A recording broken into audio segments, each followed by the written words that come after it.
Andito tayo ngayon sa Ilocos Sur. So meron tayong i-interviewin natin na kliyente natin na naging client natin before, way back. So hihingin lang natin siya ng feedback. Tara, samahan niyo ako.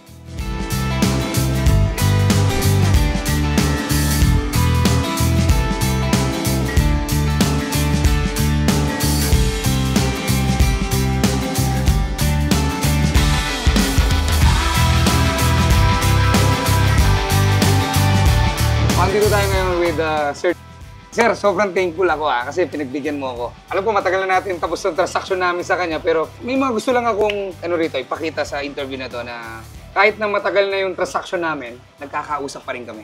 Yep. Diba, sir? And at the same time, sir, nakakausap mo pa rin ako kasi yun ang problema kasi nung ibang kontratista, sir. Hindi mo na mahagilap after mabayaran. Yep. So ako, sir, gusto ko lang din na itanong sa'yo, kamusta ba, sir, after nung transaction natin? Yun ang pinaka-importante, yung aftermarket. Yes. Nung una, nag-search ako sa internet. Ang daming nakipag-transact sa akin. Hanggang na-review ko yung sa inyo. Yes. Doon ako nag-interesado kasi wala pa tayong usapan, nag-a-advise ka na. Yun naman ang importante. Ang nakita ko kasi sa inyo hindi yung kita nyo ang ina-after nyo. Nag-a-advise ka na, sir, ano ba yung plano mo? Ano yung ipatayo mo? Sir, ito tayo, hindi kami magkakilala, by the way, ha? Oo, tama. Hindi kami magkakilala. Wala sa internet lang. Relationship lang tayo. Wala kaming any relationship. Sa internet lang tayo nagkita. Kasi sa totoo lang, ang dami. Nung nakita ko yun, talagang iba yung approach mo sa kliyente.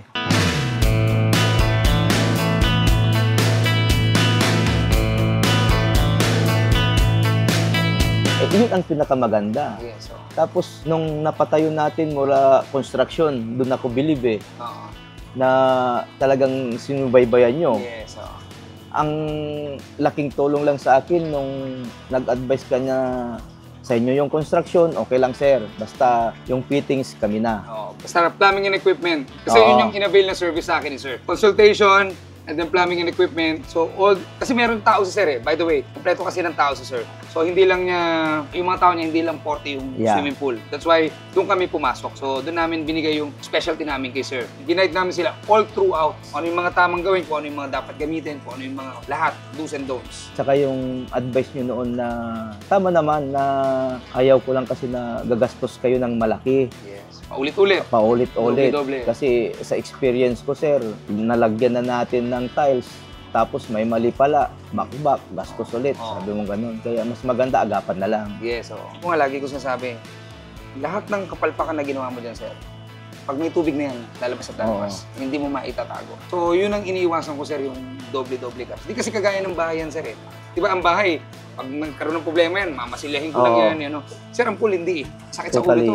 Masakit sa ulo to. Masakit sa ulo ang pool.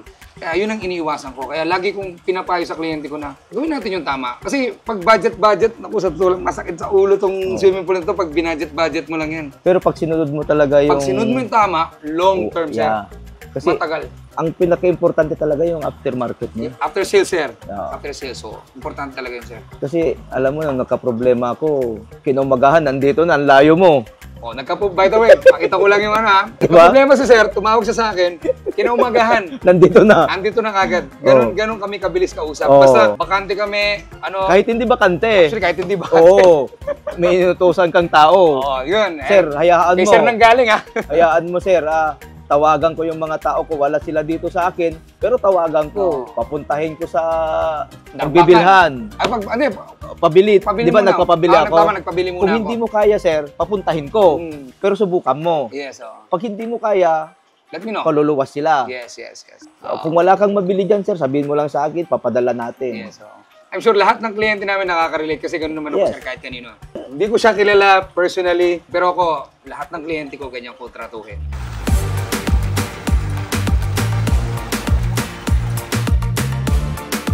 Yung experience ko, lalo na yung mga pumupunta dito, yung kinukwento mo sa akin, yung din sinasabi ko sa kanila. Alam nyo, nasa fittings lang naman talaga yan. At saka yung quality ng materials na ilalagay mo. Tama yun, kasi nakita ko sa experience nila, yung mga unang swimming pool noon, ipapa-restore, yun talagang problema. Ang importante doon, gusto mo pang magpautang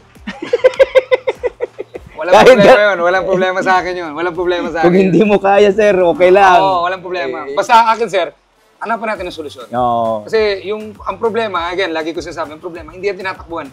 hinahanapan niya ng solusyon.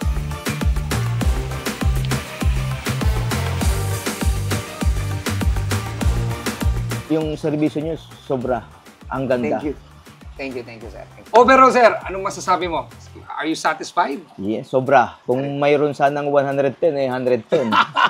Talaga, ang pinaka-importante talaga yung after sales. Hindi kayo nawawala. Thank you, sir. Thank you. Ganun Yun naman, ang sir, ang lagi namin pinaka-importante ginagawa. talaga sa akin. Kasi kahit malayo kami, nasa Manila kayo, nandito kami sa Ilocos Sur. Luxor. Oo. Isang text lang, kahit gabi. By the way, ginaguide namin sila, ha? Oo. Mula sa maintenance, lahat sa ginaguide namin yan. And pinapaliwanag namin yan. At tignan nyo, ilang taon na itong tubig mo, sir? Mula nung ginawa? Hindi, nung Ay, ginawa pala, natin, pala. oo, 1 Tama, year. tama. Di ba? Tsaka lang tayo nagpalit ng Yes, oo. tubig after a year na. Imagine mo, 2 years, nandito pa kami, nag-uusap pa rin kami ni sir.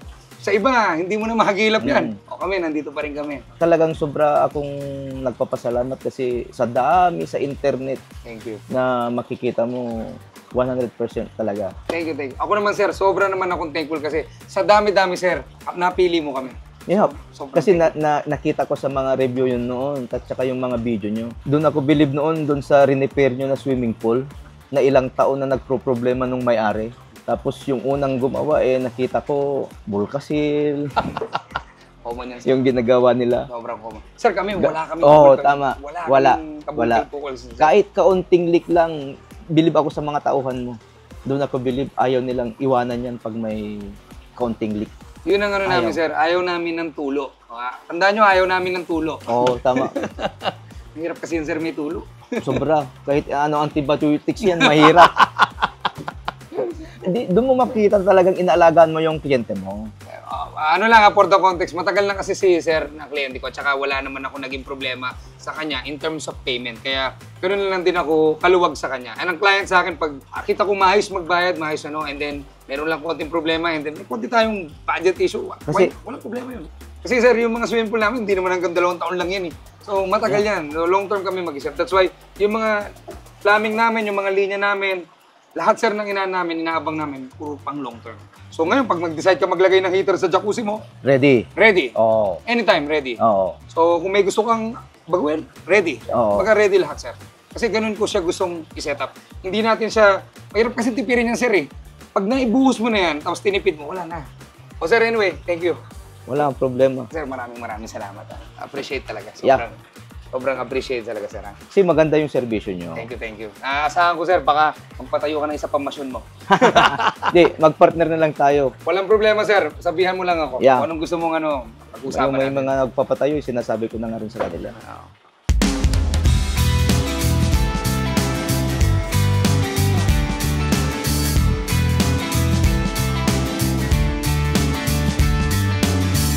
Okay. Sir, very happy ka ba rito? Yes, So, ilang taon na to, ha, sir, ha?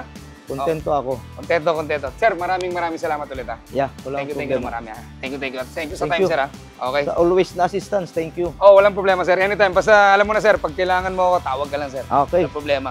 Anytime yan. Okay?